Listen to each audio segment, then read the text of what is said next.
Sean todos bienvenidos. En esta oportunidad vamos a estudiar un tema muy interesante, muy atractivo dentro del campo de la filosofía, que es la estética. La estética pues ahora se estudia como una ciencia aparte, pero siempre ha sido parte o ha formado parte de toda esa gama de conocimientos que involucra la filosofía. El término de estética, si estudiamos su etimología, viene de la voz aesthetique. Aesthetique significa sensación o percepción, es decir, todo lo que nosotros recibimos a través de nuestros órganos sensoriales, que ya sabemos que son los sentidos. Pero si hablamos ya con un lenguaje más sencillo, más simple o más coloquial, hablar de estética es referirnos a lo bello o a todo aquello que requiere o llena ciertos parámetros de belleza, ¿verdad? Si yo digo esa música es muy estética o ese dibujo es muy estético, es porque cumple con cierta belleza, cuando hablamos en términos muy generales. La estética puede definirse como una rama que tiene como objetivo el estudio y la percepción de la belleza. También puede referirse a un campo o a un área acerca de la teoría del arte, o también puede ser el estudio y la percepción en general. La palabra estética como tal se empezó a utilizar por primera vez en el año 1753 por un señor de origen alemán que se llamó Alexander Gautier von Gordon. Él fue el primero en utilizar la palabra estética, pero ya las primeras teorías habían sido desarrolladas hace mucho tiempo atrás en la antigua Grecia por el filósofo Platón. Inclusive en sus obras, una de sus obras más importantes, como lo son El banquete y La República, ya él hace mención de este término, ¿verdad? Pero ya en la vida más moderna, ya en tiempos más recientes, fue este alemán el que utilizó por primera vez el término estética en 1753. Hablar de estética es hablar de la belleza, pero aquí es donde viene lo complicado. Tenemos que definir qué es la belleza. Entonces, si yo les pongo, y lo vamos a hacer como ejercicio de definir qué es la belleza, vamos a entrar en un problema filosófico también, porque tenemos que ver qué es la belleza, quién lo dice y cómo es. En la actualidad existen muchas definiciones acerca de la belleza, pero son parámetros de belleza que la misma sociedad ha establecido. Por ejemplo, los concursos de belleza. Una mujer para ser considerada bella debe ser alta, debe ser delgada, debe tener medidas perfectas para ser considerada bella, porque esos son los parámetros de belleza que la sociedad ha establecido. Pero posiblemente hayan otras personas que tengan una percepción totalmente diferente acerca de la belleza. Posiblemente para mí o para otra persona una mujer bella puede ser una persona que sea un poquito de complexión más ancha, que no necesariamente sea delgada, que no necesariamente sea alta, ¿verdad? Entonces es ahí donde viene el problema filosófico de poder definir la belleza. Y eso es lo que más me interesa a mí de este tema, ¿verdad? Porque yo los involucro a ustedes y los obligo a que cada uno me dé una definición de belleza, pero que sea propia, que no sea una definición que ya está establecida. Eh, el término de belleza se extendió por toda Europa conforme el tiempo, pero luego empezó a asociarse con la creencia o la idea de Dios, porque se supone que Dios pues es la perfección y la perfección es sinónimo de belleza. De tal manera que si ustedes van a internet, van a los lugares donde venden artículos religiosos, van a encontrar una imagen de Dios en donde a él lo describen o lo representan como una persona con facciones bien estilizadas, con una nariz respingada, con ojos de color claro, con cabello rubio, delgado, cuerpo atlético. Entonces, ese es el parámetro de belleza, pero que la sociedad ha establecido. Si nos vamos a la Biblia, no me quiero meter en ningún problema, pero tendríamos que buscar un capítulo, un pasaje de la Biblia donde describa a Jesús como tal o que describa a Dios, ¿verdad? Entonces ahí es donde viene lo complicado, porque en algún momento alguien me decía a mí, y si Dios era, o Dios fuera, me dice un ser, por ejemplo, un ser, y me pone esta idea, un ser gordito, chaparrito, cachetón, me dice, ese sería el sinónimo de belleza entonces. Es ahí donde el problema de definir la belleza es complicado, porque los parámetros o las definiciones de belleza que nosotros utilizamos son parámetros que la sociedad misma ha establecido y que nosotros nos tenemos que ajustar a eso que la sociedad dice. La belleza puede definirse como una cualidad de una persona, de animal o de una cosa, que sea capaz de provocar en nosotros, que lo estamos contemplando, cierto placer o cierto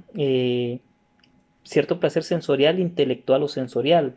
Hagamos de cuenta que yo ahorita voy a observar acá en este celular una pintura o un paisaje, y si a mí me provoca cierta satisfacción espiritual, sensorial o intelectual, entonces esa sensación que está provocando en mí la imagen que yo estoy observando me está diciendo a mí que esa imagen tiene belleza.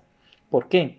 Porque la belleza en cierta forma puede definirse como la cualidad que tienen las personas, las cosas o los animales, esa cualidad de provocar cierta sensación de satisfacción sensorial o de placer sensorial, espiritual, inclusive hasta intelectual.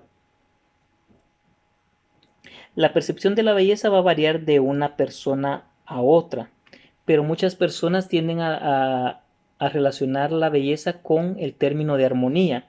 Armonía pues no es más que el bien, el correcto o el perfecto encaje de las partes, ¿verdad? Es por ejemplo cuando vemos a una persona, ¿verdad? Que carga bien colocado su pantalón, su cincho, su camisa, entonces hay armonía en la forma en la que viste, entonces hay cierta belleza ahí, ¿verdad? Pero hagamos de cuenta una persona que carga un pantalón, por ejemplo, corto o una pantaloneta, con una camisa formal como la que yo tengo, con zapatos de vestir, entonces ustedes dicen como que no hay armonía en las partes que conforman ese todo, entonces ahí no hay belleza. Entonces la belleza también puede ser asociada con la armonía que involucra las partes que conforman ese todo. Pero dentro de todo esto, un filósofo que existió en el siglo V antes de Cristo, que se llamó Genofonte, él ya había propuesto tres conceptos de belleza: la belleza ideal, la belleza espiritual y la belleza funcional. La belleza ideal está basada en la armonía, o sea, en la composición de las partes, que es lo que acabo de explicar. La belleza espiritual dice que es el reflejo del alma y que se ve a través de la mirada. Posiblemente a ustedes ya les hicieron ese piropo algunas o algunos de ustedes en decirles que transmiten mucha belleza o mucha paz, serenidad o, por ejemplo, mucha claridad de su alma a través de su mirada. Entonces están hablando de cierta belleza que se llama belleza espiritual según Genofonte. O también posiblemente hablan acerca de la belleza funcional. Y según Genofonte, la belleza funcional se refiere a que las cosas son bellas cuando nos proporcionan cierta funcionalidad o cierta utilidad a nosotros. Si este aparato que tengo acá me da cierta utilidad o cierta funcionalidad, para mí esto se convierte en algo bello, según Genofonte y según esa categoría que él establece. Actualmente podríamos decir que dentro de las teorías más aceptadas en lo que respecta a la estética y la belleza está la del relativismo. Y esa me gusta bastante porque dice que el relativismo lo que pretende explicar es que lo que para mí es bello posiblemente no sea para otra persona. Y lo que para otra persona es bello posiblemente no lo sea para mí. Entonces esa relatividad tal vez es el término más práctico y más importante dentro de la estética porque es el que nos da esa libertad de decir, bueno, si a usted le gusta esto, a mí no me gusta porque para mí no es bello. Entonces ese relativismo es el que nos da cierto parámetro o cierta tranquilidad dentro de esta discusión de la belleza en el plano de la estética. En la actualidad los parámetros de belleza, como les digo, son impuestos por la sociedad y se están enfocados más que todo a la belleza física. Lamentablemente el mundo en el que vivimos así es porque nos van a juzgar cómo nos vemos, aunque después se enteren cómo es nuestra belleza interna y la intelectual. Entonces, debido a que la sociedad establece esos parámetros de belleza, es que nosotros como seres humanos nos esforzamos simplemente por la belleza de afuera, la belleza física, pero no nos preocupamos por la belleza interna. Y ahí está que muchas personas, y no estoy juzgando mal porque los adelantos de la medicina pues y la ciencia pues deben de ser utilizados para algo, pero hay muchas personas que se obsesionan, por ejemplo, en corregirse la nariz, se obsesionan, por ejemplo, en aumentarse los pómulos, en definirse los rasgos, en quitarse la llantita, en colocarse más pelo y bien obsesionados en perfeccionar su belleza física o los parámetros de belleza que la sociedad establece. Pero, ¿por qué? Porque la sociedad así lo dice. Pero se nos olvida esta, la que tenemos internamente, y es la que nunca nos encargamos de alimentar. Es por eso que nos vamos a encontrar con personas atractivamente bellos, según lo que la sociedad dice, pero el momento que los conocemos de acá y de acá, son personas que realmente dejan mucho que desear. Ya para ir terminando, vamos a hablar de ciertas categorías estéticas que es importante conocer y que de ahí depende el trabajo que muchos de ustedes van a realizar o ya realizaron. Por ejemplo, lo bello es aquello que nos atrae por los sentidos y que nosotros disfrutamos observándolo o percibiéndolo a través de todos nuestros sentidos. Lo feo es aquello que nos causa una sensación desagradable al momento que lo apreciamos. Cuando nosotros, por ejemplo, observamos algo y obtenemos una sensación desagradable internamente, entonces eso que estamos observando o apreciando es feo. Por ejemplo, lo sublime es aquello que nos da una sensación de pureza, de inocencia y que nos permite a nosotros alcanzar cierto grado de tranquilidad o de paz.